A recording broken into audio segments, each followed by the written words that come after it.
मेरे सामाजिक परिवार के सभी सदस्यों और यह वीडियो देखने वालों को नमस्कार। आज मैं बात करने जा रहा हूं सेंट्रल विस्टा प्रोजेक्ट की। अब ये सेंट्रल विस्टा प्रोजेक्ट क्या है, इस पर विरोध क्यों हो रहा है, विरोध खारिज क्यों हो गया, मूल वजहें क्या है विरोध की, क्यों नई संसद बने, नया सचिवालय बने, इसका विरोध क्यों हो रहा है। क्या सिर्फ इतना भर है कि ये गैर जरूरी खर्च है। जो ऐतराज आ रहे हैं कि पर्यावरण को नुकसान हो जाएगा, हेरिटेज संस्कृति को हमारी नुकसान हो जाएगा, ओपन स्पेस नहीं रह जाएगा, ये आरोप सब कितने ठीक हैं। और चूंकि सर्वोच्च न्यायालय ने वो याचिका खारिज कर दी है जिसमें कहा गया था कि इस पर तुरंत रोक लगा दी जाए, तो इसलिए मैंने कहा कि आज बड़ा ठीक समय है।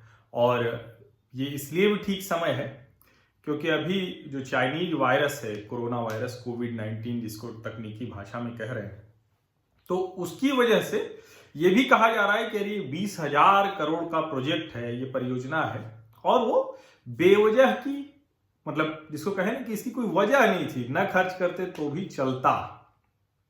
ठीक बात है, ऐसे तो बहुत कुछ है जो अगर नहीं किया जाए तो वो चल सकता था। तो इसको मैं, ये जो सारे सवाल हैं, इन सभी प्रश्नों का उत्तर मैं देने की कोशिश करूंगा। तो आपको सेंट्रल विस्टा परियोजना क्या है वो भी पता चल जाएगा, क्यों ऐतराज हो रहा है वो भी पता चल जाएगा, जो ऐतराज है वो जायज है क्या वो भी पता चल जाएगा। अब सबसे पहले तो ये कि सर्वोच्च न्यायालय ने सेंट्रल विस्टा परियोजना पर रोक लगाने की मांग वाली याचिका खारिज कर दी, यानी ये परियोजना चलेगी, बनेगी।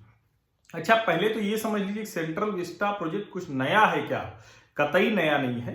सेंट्रल विस्टा मतलब जो रायसीना पहाड़ी पर राष्ट्रपति भवन है, राष्ट्रपति भवन, उसके दोनों तरफ नॉर्थ ब्लॉक और साउथ ब्लॉक। अगर राष्ट्रपति भवन से इंडिया गेट की तरफ मुंह करके खड़े हों तो बाएं आपका नॉर्थ ब्लॉक होता है, जिसमें पहले नॉर्थ ब्लॉक में वित्त मंत्रालय है और दूसरे में जो गृह मंत्रालय है।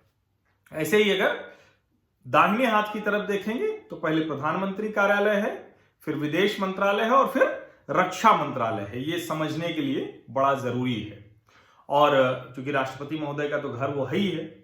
अब ये जो सेंट्रल विस्टा प्रोजेक्ट है, तो सेंट्रल विस्टा रायसीना पहाड़ी से लेकर इंडिया गेट तक के इस 3-3.5 किलोमीटर के इलाके को कहा ही जाता है, पहले से कहा जाता है।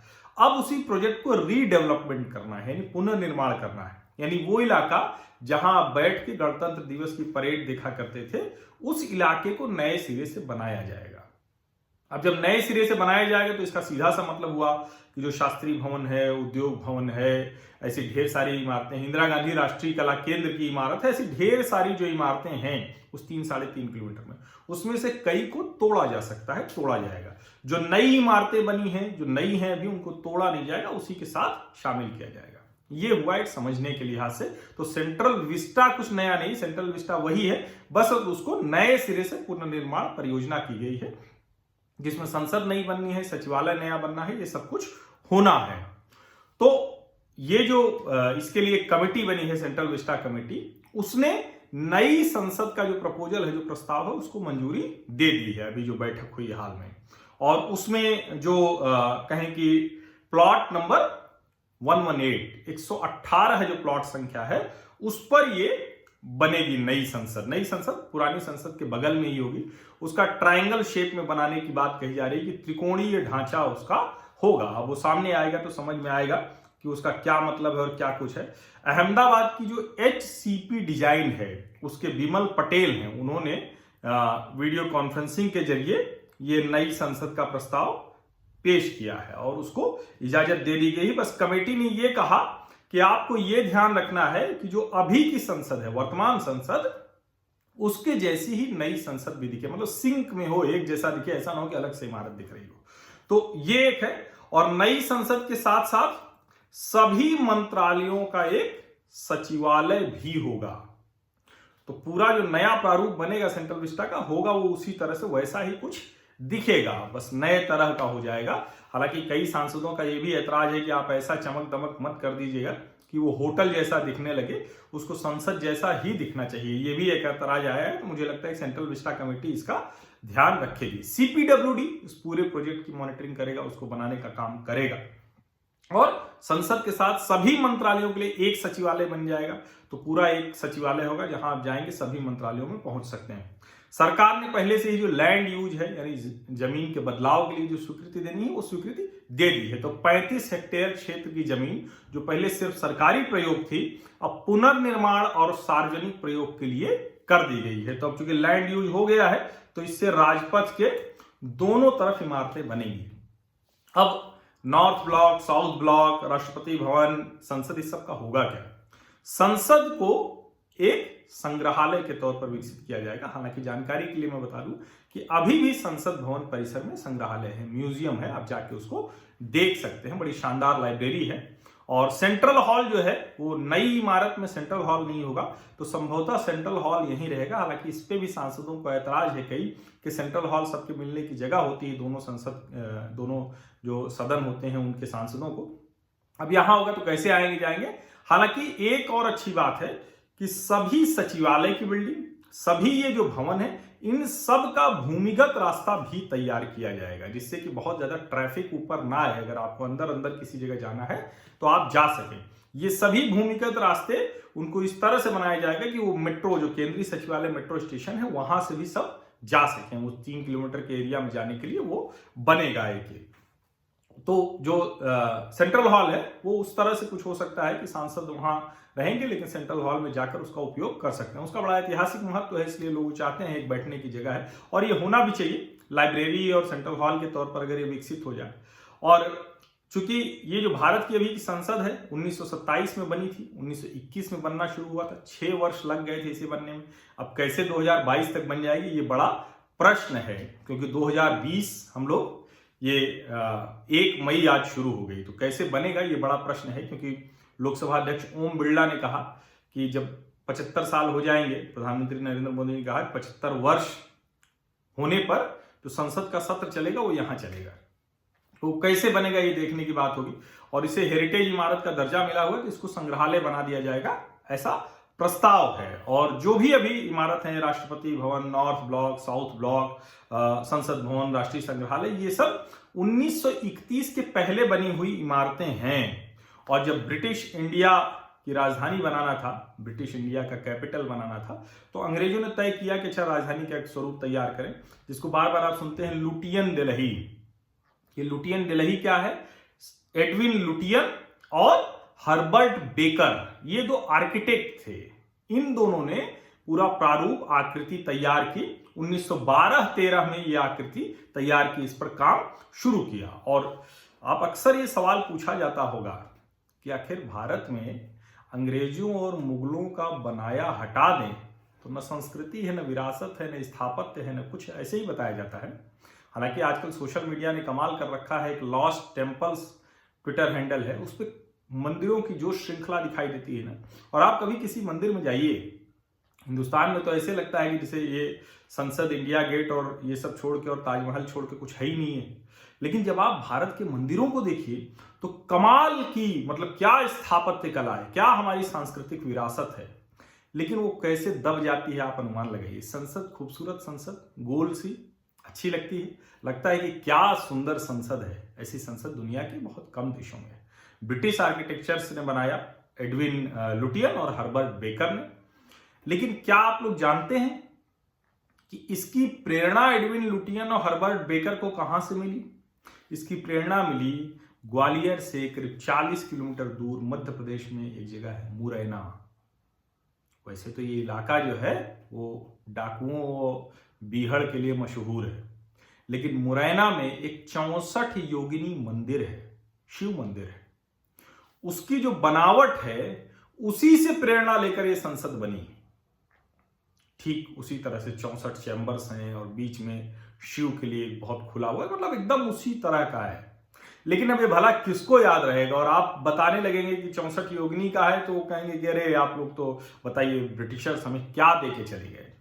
ये वो मूल बात है, ये वो प्रश्न है जिसका उत्तर मिलने जाता है तो तुरंत उसमें बाधाएं खड़ी करते हैं।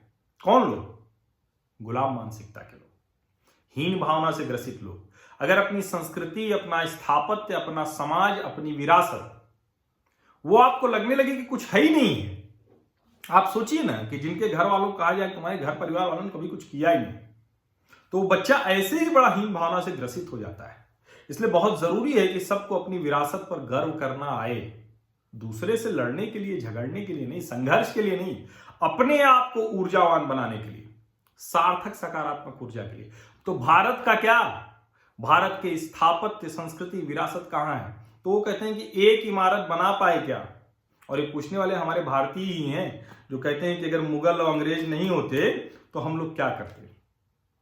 इसीलिए सेंट्रल विस्टा परियोजना, नई संसद और नए सचिवालय बनाने का विरोध हो रहा है, क्योंकि याद रखे जाने का डर है। डर है कि इतिहास में याद किया जाएगा कि उस वक्त भारतीय जनता पार्टी, नरेंद्र मोदी की सरकार थी और उसने ये संसद, ये पूरा का पूरा प्रोजेक्ट, परियोजना बनाई। नेहरू गांधी परिवार के नाम तो हर जगह मिल जाएंगे, लेकिन जब यही लोग पूछते हैं, यही वामपंथी बुद्धिजीवी और दूसरे लोग पूछते हैं, हम लोग भी आपस में चर्चा में कहते हैं, तो भैया कोई पूछे ना कि 70 साल में क्यों नहीं बनाया, क्यों नहीं बनाया इतनी चीजें कि जिसको कहा जाए कि क्या कमाल किया। अब दिल्ली के हृदय में ये बनेगा तो यही उनको कष्ट है। और आप में से कितने लोग वॉर मेमोरियल गए, जिसको समर स्मारक के तौर पर कहा जाता है, मैं नहीं जानता हूं, लेकिन एक बार हो क्या, ये इंडिया गेट पर बना हुआ है, अद्भुत है। और इस पर सवाल खड़े हो सकते हैं कि क्या है, ना तो उस जगह की कहीं कोई गड़बड़ हुई है, अभी भी उसी तरह से इंडिया गेट पे जाइए आप, खूब जगह घूमने के लिए है, टहलने के लिए, वहां आप जाइए, एक ज्योति, अमर ज्योति वहां भी जलती रहती है।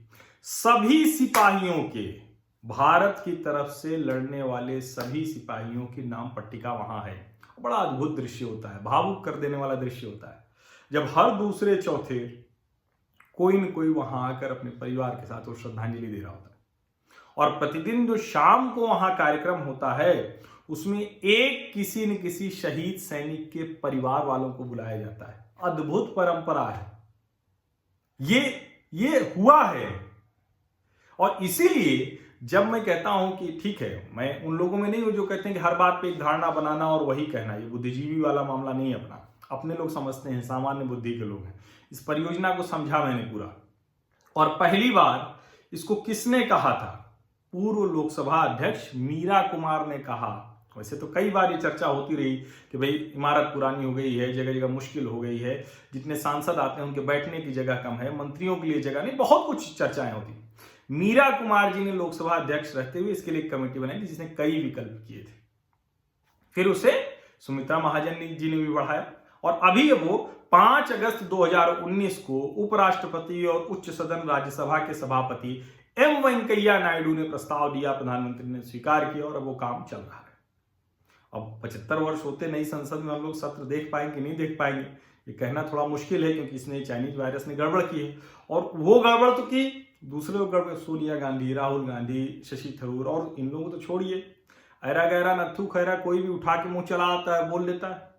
कोई भी छुटभैया कांग्रेसी नेता हो या दूसरे नेता हो या कांग्रेस पोषित बुद्धिजीवी हो, अच्छा, इन सबको बल इसलिए मिलता है कि बड़े बड़े जो बुद्धिजीवी हैं, जो सचमुच हमसे ही सामान्य बात पूछिए, ये दृष्टि न देखनी हो कि याद क्या किया जाएगा, तो आप कह सकते हैं कि अरे भाई क्या जरूरत है, चलने दीजिए, अभी तो देश बड़ी मुश्किल में है, आपातकाल में है। लेकिन सवाल ये है कि ये जो आपातकाल, वो इंदिरा जी वाला थोपा वाला आपातकाल नहीं है, ये हेल्थ इमरजेंसी, स्वास्थ्य आपातकाल है, जिसकी वजह से आर्थिक आपातकाल भी लग गया है। अरे भाई क्यों ये झूठ बोल रहे हो देश से? कौन है जो झूठ बोल रहा है, कहता है कि अरे भूखे मर जा रहे हैं लोग और सेंट्रल विस्टा प्रोजेक्ट बन रहा है, नई संसद, नया सचिवालय बन रहा है।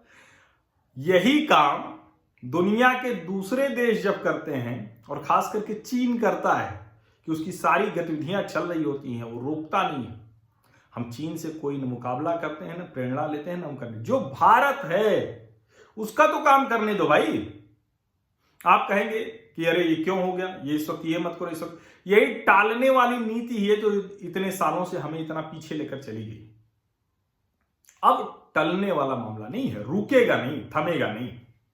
20,000 करोड़ सेंट्रल विस्टा परियोजना के लिए पहले से बजट में प्रावधान किया गया, जो बार बार कहा जा रहा है, राहुल गांधी, रघुराम राजन बात करके 65,000 करोड़ की बात कर रहा हूं, उतना देश की केंद्र सरकार और राज्य सरकारों ने पहले ही राशन, लोगों के नकदी उस पर खर्च कर दिया है। अब ये बहुत गंभीर बात है कि मीरा कुमार ने जो प्रस्ताव दिया था, उनके लोकसभा अध्यक्ष बनने के बाद इतने वर्ष हो गए और उसके बाद भी आप ये कह रहे हैं कि अभी अर्जेंसी नहीं है। कब अर्जेंसी होगी? एक तरफ तो हम कहते हैं कि अरे वो कमाल के ब्रिटिशर्स होते थे जो इतना आगे पहले योजना बना लेते थे, और हम भारतीय जब सड़क पे जाम लगता है तो अंडरपास बनाते हैं, फ्लाईओवर बनाते हैं, पुल बनाते हैं। अरे भाई, पहले से बना लिया तो अर्जेंसी देखने की जरूरत है। और अभी सांसदों के लिए व्यवस्था इसमें नहीं है अभी की संसद में। अब वो होगी 2022 तक नई संसद, 2024 तक नया सचिवालय बनाने का प्रस्ताव। जहां प्रधानमंत्री कार्यालय है भी उसके पीछे प्रधानमंत्री का घर होगा, उनके सामने उपराष्ट्रपति का घर होगा। अब सोचिए अगर ये सब हो गया तो पैदल पैदल निकल के अपने दफ्तर में चले गए। वो जो रूट लगता है 7 लोक कल्याण मार्ग से आने से। और एक चीज और समझिए, जो एनवायरमेंटलिस्ट कह रहे हैं, दूसरे लोग कह रहे हैं, इसका ख्याल रखा जा रहा है, पब्लिक स्पेस बचा रहेगा, खुली जगह रहेगी दिल्ली के लोगों के लिए, देश के लोगों के लिए, दुनिया के लोगों के लिए जो भारत की राजधानी देखने आना चाहते हैं, उनके लिए जगह बची रहेगी। और जो जगह है वो कितनी बढ़ जाएगी कि नई संसद में 900 लोकसभा सांसद सहित करीब 1400 सांसदों के लिए जगह होगी। और 2026 तक जो परिसीमन होता है उसके हिसाब से सिर्फ लोकसभा में 848 सांसद हो जाएंगे 2026 में। अभी 51 में से 22 मंत्री इस सेंट्रल विस्टा यानी जो केंद्रीय सचिवालय वाला इलाका है यहां नहीं बैठते हैं, तब सब बैठेंगे। 10 नई इमारतें बनेंगी, सभी नई इमारतें अंदर से भूमिगत तरीके से जुड़ी होंगी और उसमें करीब 70,000 कर्मचारी बैठेंगे। और जो बैठेंगे तो आधुनिक तकनीक होगा, ये फाइलें नहीं लदी होंगी चारों तरफ। जब नरेंद्र मोदी आए थे तो वो भी बड़ा काम किया था, लेकिन अभी भी आप घुस जाइए ना सचिवालयों में, चले जाइए शास्त्री भवन, कृषि भवन, उद्योग भवन में, तो आपको लगेगा अरे बाप रे बाप कहां से ले आए, लोगों के लिए बैठने की जगह नहीं। तब आधुनिक व्यवस्था होगी, सारे संचार के तंत्र होंगे, सब कुछ बेहतर होगा, डिजिटलाइजेशन होगा, उस सब को भी किया जा सकेगा। अगर इसमें किया जाए तो सारी जिंदगी काम ही चलता रहेगा और वो पूरा नहीं होगा। तो ये भी नए सिरे से बनाने की जरूरत है। तो जो नया एकीकृत सचिवालय होगा, संसद भवन होगी, प्रधानमंत्री दफ्तर होगा, दूसरे जो सारे के सारे प्रधानमंत्री का घर होगा, उपराष्ट्रपति का घर होगा। और इसमें निश्चित तौर पर कई पुरानी इमारतें टूटेंगी, कई इमारतों को उसी के साथ सिंक किया जाएगा। ये सारी की सारी योजना है और इसमें कहीं से भी हमारी सांस्कृतिक विरासत धरोहर को छेड़ना नहीं है। ये संग्रहालय बनेगा, नॉर्थ ब्लॉक साउथ ब्लॉक भी संग्रहालय बनेंगे, तो ऐसी कोई मुश्किल नहीं होने वाली है। जब संग्रहालय बनेंगे तो यानी पब्लिक स्पेस वो हमेशा की तरह रहेगा, भारतीय लोकतंत्र की तरह ऊर्जावान ये सेंट्रल विस्टा परियोजना है। इस पर जो लोग सवाल खड़ा कर रहे हैं उनकी मंशा, एक तो वो जो नहीं जानते, सामान्य है भाई इतनी अच्छी संसद है, इतना सब कुछ क्यों कर रहे हो, लेकिन 85 वर्ष से ज्यादा इमारत हो गई है। 100 वर्ष की इमारत अगर है कोई तो जरूरी थोड़ी ना है कि जब तक 15 साल और ना हो जाए और एकदम से कुछ मुश्किल ना हो जाए, कोई गड़बड़ ना हो जाए तभी वो किया जाए। ये क्या ऐसे देश की संसद चलेगी?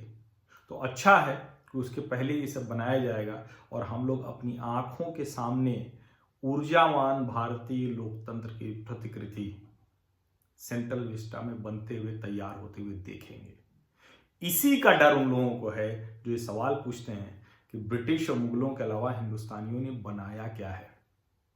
इंडिया गेट पे जाते थे हम, बहुत शानदार है, हम सब वहां जाते हैं, गेटवे ऑफ इंडिया पे जाते हैं, लेकिन अब जरा नेशनल वॉर मेमोरियल भी जाइए, राष्ट्रीय युद्ध स्मारक जाइए तो आपको समझ में आएगा कि क्या कुछ नया हुआ है। इसी से उनको डर रख रहा है, यही याद रखे जाने का डर है जो उनको इस परियोजना का विरोध करा रहा है, बाकी कुछ नहीं है। जिस दिन गरीबों के लिए किसी योजना का पैसा काट कर उसमें दिया जाएगा, मैं इसके विरोध में खड़ा हो जाऊंगा। लेकिन सच्चाई ये नहीं है, झूठ के चक्कर में मत पड़िए। आपको लगता है कि ये बात दूसरों को भी पता चलनी चाहिए तो ये वीडियो साझा जरूर कीजिए। मेरे सामाजिक परिवार का हिस्सा बनने के लिए सब्सक्राइब करिए यूट्यूब चैनल और नोटिफिकेशन वाली घंटी दबा दीजिए। बहुत बहुत धन्यवाद।